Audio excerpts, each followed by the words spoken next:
Hello, everybody. It's me, Shannon LaRue here. I am live and loving it tonight. Welcome to Sunday Night Live, where we explore the principles that allow us and equip us to thrive in change. And I'm talking about all manner of change. Here's the thing: thrive means that our roots are sinking deep and getting nourished. Even if our branches don't have a lot of leaves, even if we don't have a lot of fruit hanging off of them, we can still thrive no matter what the season when we know the principles that we talk about here. And I'm so excited to have you with me. Thank you for being here. If you are new to Sunday Night Live, absolutely say hi. Hold on. Let's see. All right. Just wanted to make sure my computer was right. I switched my laptop. Talk about change, you guys. Technology change is not my favorite thing. I don't love getting a new mobile phone, don't love getting a new laptop, don't love getting a new notebook. None of that excites me. It's the kind of change that I don't love. But here we are with a new laptop running and hopefully doing a much better job than the old one did. It was starting to freeze up. So I think it was my old laptop was made in 2018, 19, 20, 21, 22, 23. So in terms of technology, a 5-year-old laptop, it's like ancient. Hey, Philip, I'm glad you're here. Welcome. And thanks for saying hi. If you are new to Sunday Night Live, make sure you say hi in the comments. Let us know who you are, where you're from. Don't forget to click and allow StreamYard to use your Facebook name and profile. And that way we'll be able to see your comments and know who you are. Let's see. Tonight's Thrive principle is hashtag respect the now. You guys might have kind of sensed that I'm feeling a sense of urgency in the air in my life. This urgency that says, Shannon, you can't just settle for the same old, same old. You've got something to do and you've got to get on with it. Do you guys feel the same way? Are you sensing that sense of urgency? I don't know if it's coming from spring or if it's just coming from within or if it's a combination of both. But I am feeling this just sense of get with it, get going. Don't drag now, Shannon. Get moving. I always tease with people. I said a couple of weeks back that I'm a glacier when it comes to changing. If I'm the one who's picking, I choose to change really slowly. But there's something about me that says I need to speed it up. And so we're going to talk tonight about when you know that you need a change. How do you know what to change? How do you know what to keep, what to let go? It matters. It matters. And so we're going to explore that a little bit. But before we do, I want to give a shout out to Thumb Roast Coffee. Thumb Roast Coffee is my coffee. It is the way that I pour myself love every morning. It is delicious. I'm not going to lie. I also have one of those pod machines that you stick a pod in and you can clunk it down. And once in a while, when I'm in a big hurry and don't have enough time in the morning to actually grind my beans, and it doesn't take long, but it sometimes I sleep in and I grab maybe one of those pod cups of coffee. It's not the same, you guys. It's just not the same. When I'm drinking my Thumb Roast coffee, I really do feel like I'm showing myself love. I'm giving myself permission to have a great day. I'm letting myself know it's okay to ease in, spend some time with God, spend some time with the crossword puzzle, get my bearings, plan my day. Those are the things I do when I'm drinking my Thumb Roast coffee. How do you pour yours love? How do you pour yourself something so delicious, so I don't know. I anticipate it every night. I've told you that. I anticipate when I get up in the morning, I get to have Thumb Roast coffee and I look forward to it. The good news is you can try it if you've never had it by going to thumbroastcoffee.com and using the coupon code THRIVE, and you will get 15% off. Whoop, whoop. What's not to like, right? And if you are a fan of Thumb Roast Coffee, did you know that you can actually sign up for a membership and Thumb Roast Coffee will come straight to your mailbox once a month without you having to do anything? It just shows up. It's amazing. I highly encourage it. Go to Thumb Roast Coffee, check it out. If you put some bags in your cart, use the coupon code THRIVE, get 15% off. And let me know if you like it. I would love to know if you love it as much as I do. Hey, Samantha, I'm glad you're here. Yeah, Samantha says it's the best coffee ever, and she is right. And I happen to be Samantha's favorite aunt. Is that not the truth, Samantha? Wink, wink, right? All right, so let's get started. What do you do when you know something has to change, but you've got way too many balls in the air? Hey, Corey, I'm glad you're here. You've got too much going on. You've got, I'm not alone in this. Our lives are busy. They are full, or at least they feel full from morning till night. We've got things that we're doing. And we start to feel like I'm feeling right now this sense of urgency about you got to get with it. You got to change some things. Time's running out. Now's the time. Got to jump, got to go. And I'm looking at my busy life filled with valuable, wonderful things. And I say, what could I eliminate? I can't eliminate any of this. I love it all. It's wonderful. Here's the scoop. It is easy to know when you don't like something. It is easy to know when you hate it. It is easy to know when you dread going into work. And it can feel like that'll be the thing that I get rid of, right? Because I don't like it.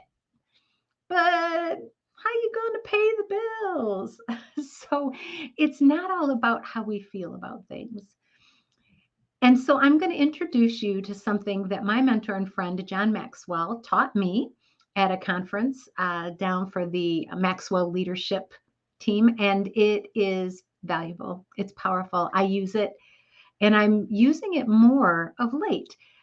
It's just resonating. So I think you're going to find it valuable. And I know for me, using something like these 3 R's that we're going to talk about tonight, using something like that helps me stay centered. I don't get too far off base. It keeps me on track so that I'm not just checking things off and saying, oh, yep, well, I eliminated that, I eliminated that, I eliminated that. And it turns out, yeah, you eliminated something that you actually needed. You know, you might not have, maybe you didn't want to quit that job so fast or whatever the case may be. All right, so these are the 3 R's. The first question that John Maxwell says we need to ask ourselves is this: what is required of me? So that's your first R. What is required? When we're talking about change, we are talking about priorities. We're almost always talking about priorities, people. Am I right? It really does boil down to priorities. When we're talking about change, we have to know what it is we want to change and why. Why do we want to change it? What do we value about the change? What is our priority in making that change? How does it align more smoothly, more beautifully, more accurately with the things that we value? The first R says, what's required of me? Any realistic assessment of priorities in our life starts with this: what do I have to do? And if you're an adult, one of the things you have to do is you have to have some kind of income to pay your bills, right? It's required. It'd be nice if, while we were trying to decide what we wanted to change in our lives, if we could just put our job on hold, but that isn't practical. What's required? Any realistic approach you take to change has to include the question, what do I have to do? And those things don't change. They don't change. Or, you know what? Sometimes they change, but we change them with intentionality and purposefully. So we don't just willy-nilly change. What is required of me? Some of the things I'm talking about here are things like this. I am a mom. I am a wife. I am a grandma, a Sima. Those are things that are required of me. There's nobody else going to do that piece. I have to be the wife that my husband married. I don't want him to get a new one. It's required of me. It is something that only I can do. What is required of you? And almost anything we can do, we can ask ourselves, what is required of me? What's required for me to stay at this job and to make my employer happy? What's required? What do I have to do to keep that job? What do I have to do to maintain my role with my family, to fulfill my role with my family? What can only I do? That matters. What is the thing that you can't delegate to anybody else? That is not the thing you're going to give away. You cannot delegate. If you are a parent, you cannot delegate that.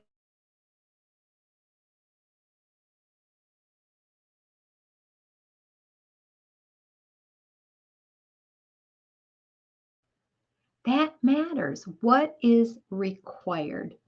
That's the first R that we ask ourselves when we are getting ready to make a change.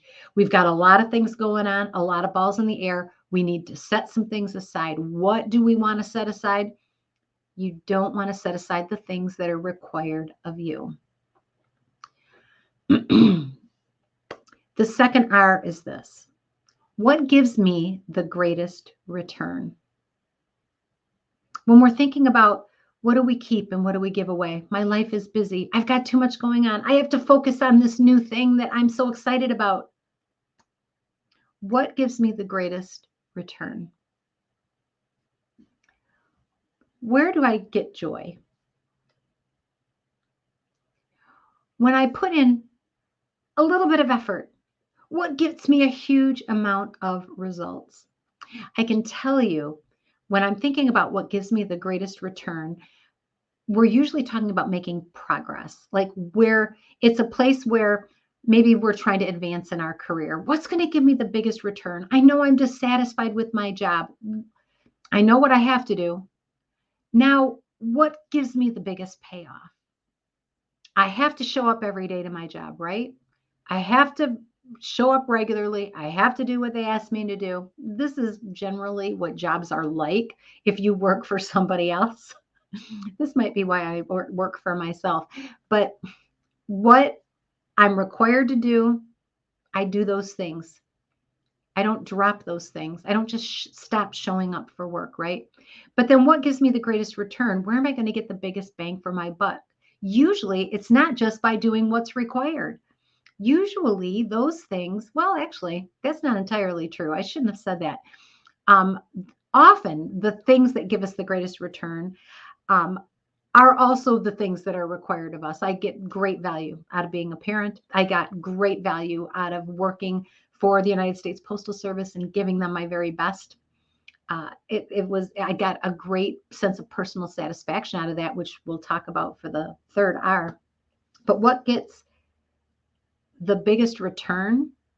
It's not always the easiest thing, but it is the thing that adds the most value. What do you do in your life that adds a lot of value and gives you a good return for what you're doing? Going to school, getting a degree, depends on your job. In my role at the Postal Service, I don't know how it is now. It's been a few years since I was there. But in my role at the Postal Service, for most people in most positions, having a college degree did not get them anywhere. It did not add to their potential advancement. It just wasn't valued in that organization. If you want to get ahead, you need a change. You want to get ahead, you want to make sure that what you're working on gives you the greatest return for the investment of time that you put in? If you want to advance in your organization and they do not value a college degree, then you have to decide, is that the change? If I want to advance in this organization, do I need to let go of that desire to get that college degree? Perhaps I would be better suited to invest that time in volunteering for special projects. I know that's going to sound like sacrilege to a lot of people, but your organizations vary. Maybe you want to get more, maybe the change you need is that you need a higher income. If you take a look at where you're at in your job and you realize, I'm maxed out. They never pay anybody more than they're paying me. Are you going to get a great return by giving that employer even more of your time? Even more of your talent? Or would you get a greater return by letting that go and starting to put that energy toward pursuing something that's going to equip you to get a different job in a different company where you can get more money? Am I making sense? I feel like I'm a little scattered tonight, and I appreciate your patience with me. But this has been bouncing around in my head, and I'm really glad to be talking it out. So important when we feel this sense of urgency about, I need to change something. The first thing sometimes we want to do is eliminate the thing that matters the most. I've known parents who left their children, moms who left their children. They had to pursue their happiness. No, no, no, no, no. When you know you need a change, that's not what you drop, my friends. You don't drop what's required of you, and you don't drop what gives you a great return. When you're pursuing a change and know that you don't have time and mental energy to do everything, it is important to assess, where do I get the biggest return on my investment of time, talent, ability, money? Hey, Carol, it's good to have you. And Mary, I'm glad you're here too. So Carol says this: one thing my husband thought about was he may have been able to make more money at his work, but his long-term goal was to retire with a pension. So he worked on the goal he picked. He retired at 62 and still makes what he made when he worked. He was happy with his decision. Carol, that is such a great example. Hey, Claudette, I'm glad to have you here. Welcome. Carol, that is a fantastic example of understanding what's required. He needed to go to work, right? But he didn't have to make more money at work because that wasn't what mattered to him. What mattered to him was that he got that pension and he had that secure retirement. And so he was able to put the time that he would have put into, say, working overtime or getting promoted into a higher level of responsibility to get more money. He didn't pursue that because he knew what he valued. He knew where his greatest return was. His greatest return was on being consistent, stay in the course until he was able to retire, get that pension, and fulfill what he had worked all those years to accomplish. It is a great example. It's not the same for everybody. That's why it's really critical for us to understand what we value, because when we know what we value, we can apply these 3 R's, and it allows us to have a better idea. What do I keep and what do I let go? What do I pursue and what do I avoid? The first one, what is required of me? What do I have to do to keep my lights on, to fulfill my role as a mom, a parent, a grandma, as an employee? What are the things that are required of me? We work on those. And if they need to change, we change them with intentionality and purposefully. We don't just stop. What gives me the greatest return? So often we are spending our time on the hamster wheel trying to get ahead at work, but we're doing none of the things that they value or think matter. If your goal is to get ahead at work, find out what gives you the biggest return for your effort and let go of the things that don't. I worked for a man He was a very, very he was a good mentor to me, and he gave me some very, very good advice. And for those of you who are working a job, I will share this advice with you. I was angry. I was so angry because the people in a certain department that I was working with were not being team players. My department needed some information. That department wasn't handing it over. I was getting fed up. I was really irritated with their administrative assistant. Very irritated, I'm just going to say. I know none of you have ever experienced that, being mad at somebody at work. I was very irritated. And so I went to this mentor, my boss, and I said, this is driving me nuts. That person is not a team player. I don't understand why she keeps getting all these awards because she is not helpful at all. And he looked at me and he said, Shannon, she is getting awards because she is doing what her boss wants her to do. And her boss has not made it a priority for her to be a team player. That was so wrong and so messed up, but it's often the case. It's often the case.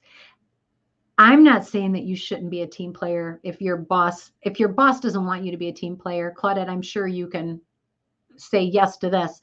If your boss doesn't want you to be a team player, you really should start looking for a different boss, because that's such a huge part of success in general.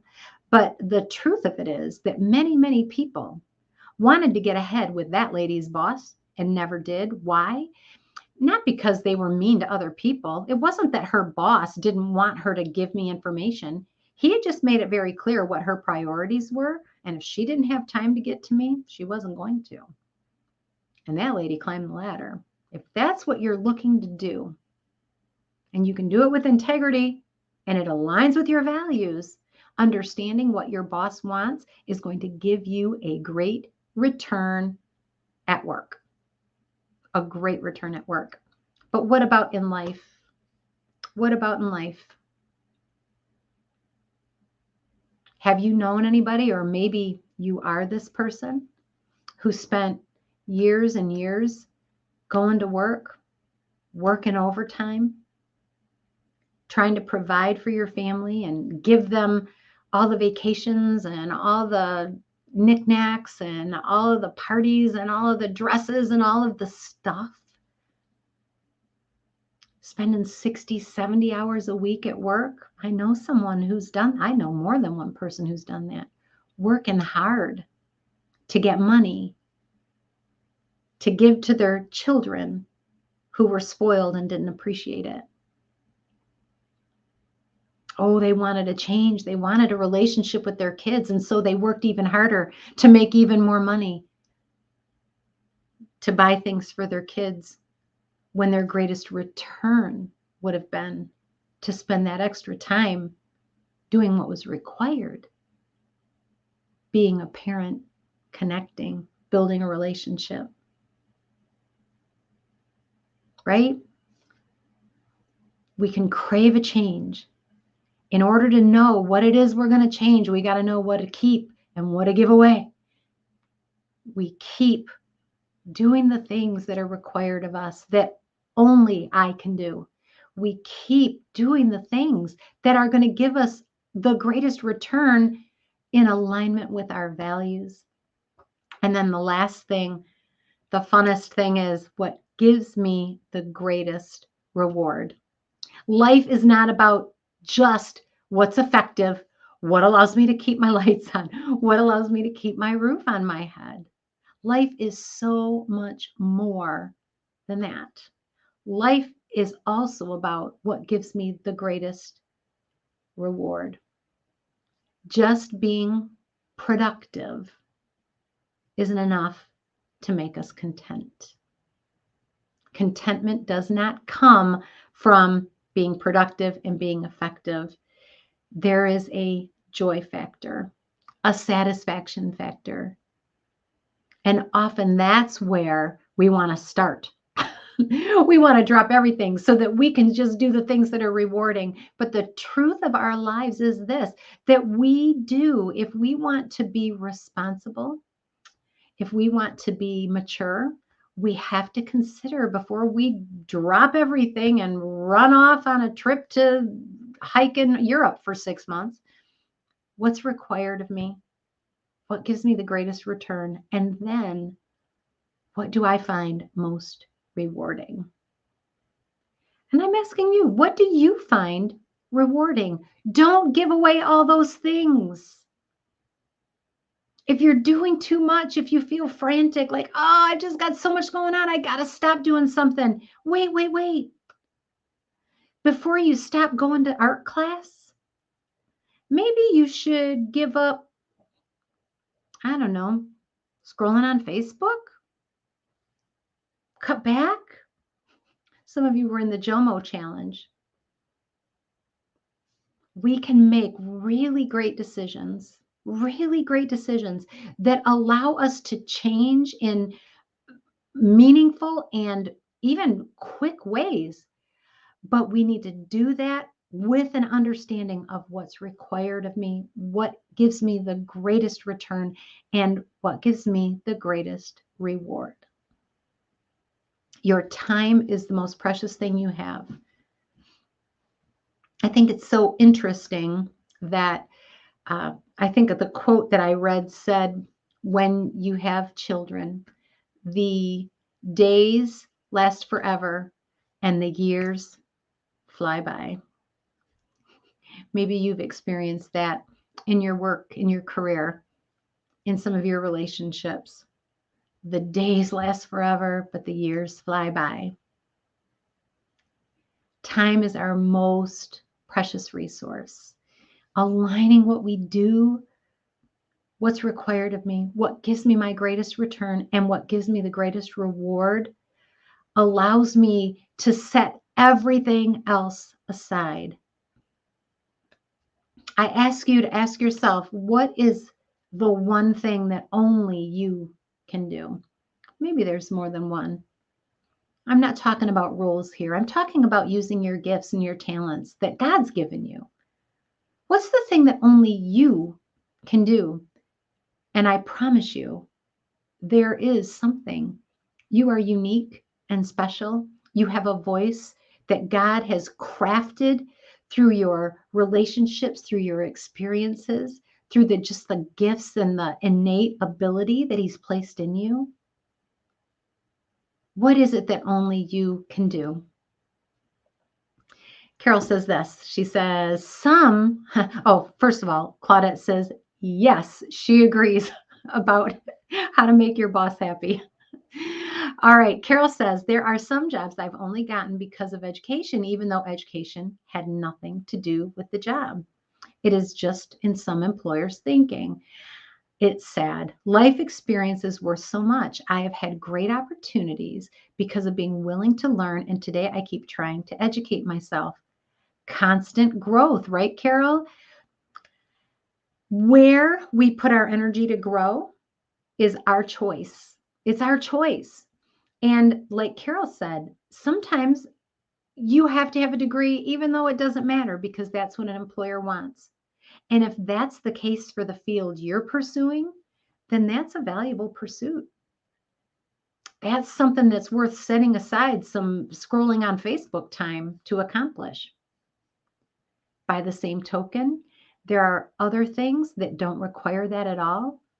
And if we spend our energy, our time, our money on pursuing it, we will not get a great return. Every experience that you have goes into the big picture, goes into the pot, and you get to decide what is worth it and what isn't. What do I need to set aside so that I can pursue that degree? My oldest son is pursuing his degree. He set aside some tasks that he enjoyed because he's pursuing his degree. He wants to finish it. He's over half done, and I'm so proud of him. He looked at it and said, I want to advance in my career. I want to know more about what I love and what I do. I'm going to get a great return when I pursue that goal. And so he's set aside things that would have interfered with it. It doesn't mean he drove a stake in their heart and he's never going to go back to those activities. Sometimes it's temporary, but we have to know. I've heard people say, you know what, I just can't go back to school because I'm a mom.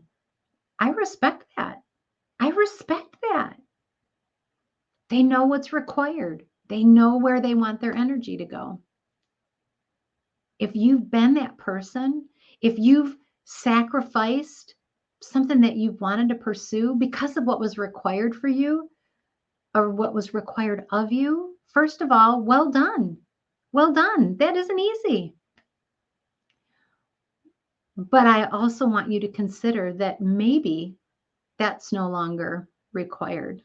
Maybe now that your children are up and gone, that job that you wanted to pursue, that career you wanted to pursue, selling makeup or coaching like I do, whatever it is that you do, maybe now's the time that you're able to actually kick in because what used to be required isn't. But whatever you do, don't just go dropping things to make time for the change and sacrifice what matters, sacrificing your relationships, losing a good job. People do this. I feel like I'm talking to somebody specifically. If it's you, I want you to just think about it and really let this sink in, that you can have the change you seek in your life, and you can also do what's required. You can also do the things that give you the greatest return on your time and your money and your energy investment. And you also have to make room for the things that are rewarding. If you do not make room for that, then life as a whole loses its joy, it loses its verve. So, what are you guys looking to change? Where are you feeling the sense of urgency that I'm feeling? I said at the beginning, as we talked about hashtag respect the now, I said at the beginning that I'm really feeling a sense of urgency in some of the things in my life, that it's time for me to change. And a lot of things lead up to our changes sometimes. It's not just a one and done. Sometimes it's little things and they all start to fall in place, and then we start to feel the pressure. Oh, look, our children are up and gone, or, this job is sunsetting and now I'm moving into something else. Circumstances in life sometimes kind of wave us over. But I feel in my case, it's not just circumstances. It's something within me that's saying I have to do what only I can do. Those of you who have been with us in Sunday Night Live for a long time know that the 4 principles that I talk about, bring the honor, respect the now, trust the process, and find the beauty. Those 4 principles are core to something that I called for years Support Life. And it was designed to help people navigate really intense and unwelcome change in a way that set them and the others around them up for success when they got out on the other side, thinking about a divorce or the death of a loved one. When you see something coming, how do we behave? And the circumstances that I got those 4 principles under was so unique. It is so mind-boggling what God did in the midst of that I look at everything I'm doing now and I see those 4 principles and the story that goes along with them and the application and I've got a lot. The book that I want to write about it, that I've talked with you about in the past, I see all these things and I'm feeling this sense of urgency that says, now is the time. Shannon, this is the thing that only you can do. I feel like God gave it to me. It came in the midst of a fire, if you will. And I'm in awe of how God's used it in my life and the lives of those I've shared it with. And the time is here for me to start focusing on doing what only I can do. He gave that to me. I have to tell people, I have to show people in a way that allows them to apply it and embrace it. I have to do the next things. And so I'm looking at everything I'm doing and I'm saying, there is so much good. But sometimes, in fact, always, we have to let go of the good to embrace the great. The great thing is the thing that only you can do. When you look at that thing that only you can do, you're the one. You know you're the one. You know God's called you. He's shown it to you. You know that you know that you know. As you look at ways to find the time, the energy, the money, the focus to be able to pursue that one thing, consider the 3 R's. What is required of you? Keep that. Don't give that away. I knew somebody one time, this is a true story. I knew somebody who divorced his wife because he felt like God had called him to something else. I'm here to tell you that wasn't God. That wasn't God. Don't discard the things that are required of you just because of the thing God's calling you to do. The second thing, what gives you the greatest return? Where do I need to put my energy and my focus so that that one thing, that thing that I've chosen, that I'm the only one who can tell people about because I'm the only one who knows it all. I'm the one who got it. Where do I need to spend my time so that that gets the attention it deserves, the publicity it deserves? And then what gives me the greatest reward? I will tell you what gives me the greatest reward. Doing what I know God's put in my heart to do. And that means we set aside some good so that we can embrace the great. This one thing I do. That's what the Apostle Paul says. This one thing I do. Forgetting those things that are behind me, I press on toward the mark of the calling of Jesus Christ in my life. That's where I'm going. I invite you to go where he's calling you. And be sure that when you're lightening your load, lay aside the weights that are besetting you. Don't forget, though, to keep what's required. Do those things. Keep the things that give you the greatest return and tweak what you do to make sure that you're getting the biggest bang for your investment. And then what gives you the greatest reward? What brings you personal joy and satisfaction? Do that. Those are the things, the 3 R's that help us to know in the midst of change, what do we keep and what do we discard? And Philip says, yes. With that, my friends, I love you. Thank you for tuning in and listening. Carol says, thank you for all that you do to encourage us to follow our dreams. Love our leadership class on Saturday morning. I do love our leadership class on Saturday morning. If you are a lady who would love to be surrounded by women who are charismatic, wise, knowledgeable, curious, want to dig in and get better, want to grow, you want to be with us at Livestream Leadership. And all you have to do is drop a little note and say, tell me more about Livestream Leadership, and I would be glad to do it. Carol says she loved tonight. So much to think about. And she says, I've learned to simplify. Amen to that, right?